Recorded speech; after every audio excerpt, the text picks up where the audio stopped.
Hello everyone, আসসালামু আলাইকুম।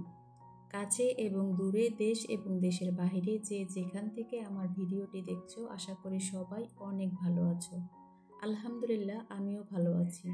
আজকে আমি তোমাদের সাথে শেয়ার করব রোদে দেওয়ার ঝামেলা ছাড়া কাঁচা আমের টক ঝাল মিষ্টি আচার রেসিপি। এখানে আমি 2 কেজি আম নিয়েছি। আমগুলো লম্বা লম্বা করে এভাবে কেটে নিয়েছি। এখন দিয়ে দেব 2 চামচ লবণ আর দিয়ে দেব চিনি 2 কাপ। এখানে আমি 2 কাপ চিনি নিয়েছি ভর্তি ভর্তি করে। এখন দিয়ে দেব 2 চামচ শুকনো মরিচের গুঁড়া।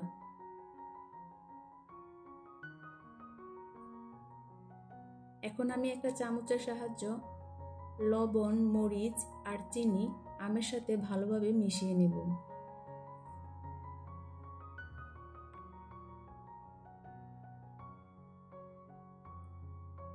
প্রিয় ভিউয়ার্স, যারা আমার ভিডিওটি দেখা শুরু করেছো, প্লিজ আমার ভিডিওতে একটা লাইক দিও আর সুন্দর একটা কমেন্ট করো। তোমাদের একটা কমেন্ট আমাকে আরও ভিডিও দিতে উৎসাহী করে।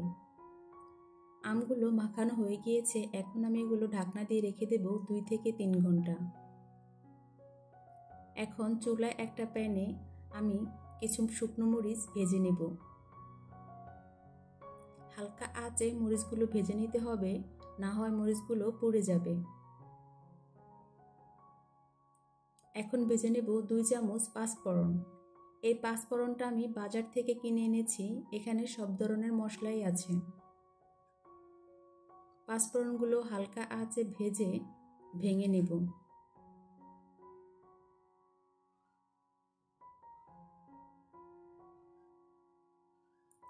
এখন আমি 3-4 ঘন্টা পর ফিরে এলাম। দেখো, আমগুলো একদম নরম হয়ে গিয়েছে এবং চিনি ও লবণে পানি ছেড়ে দিয়েছে।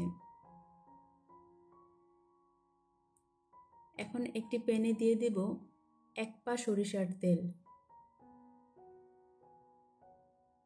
এখানে দিয়ে দেব দারচিনি, এলাচ, দিব 1 কাপ রসুন থেতো করে নিয়েছি আর দিয়ে দেব 2 চামচ সরিষা বাটা।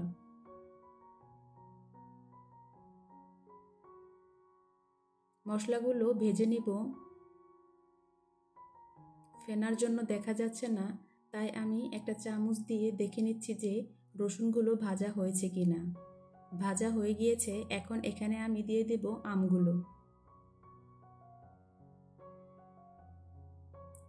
এখন চুলার হিটটা বাড়িয়ে দিয়ে আমি আমগুলোতে জাল করব।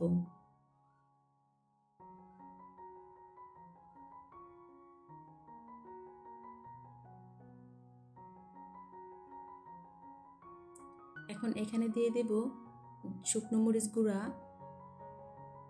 আর দিয়ে দেব ভাজা সেই পাঁচফোড়নের গুঁড়াটা। আমগুলো আবার নেড়েচেড়ে মশলাগুলো মিশিয়ে নেব।